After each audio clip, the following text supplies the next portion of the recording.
ఎవరు చేసిన కర్మ వారనుభవించక ఎప్పుడైనా తప్పదన్నా అనుభవించుట తథ్యమన్నా.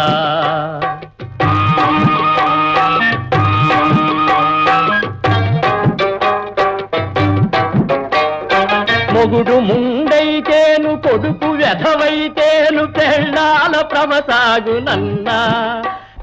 మొగుడు ముండైతేను కొడుకు వెధవైతేను పెళ్ళాల ప్రవసాగునన్నా.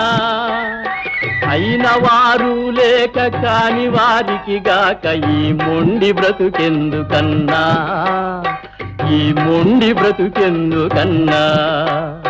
ఎవరు చేసిన కర్మ వారనుభవించక ఎప్పుడైనా తప్పదన్నా అనుభవించుట తథ్యమన్నా.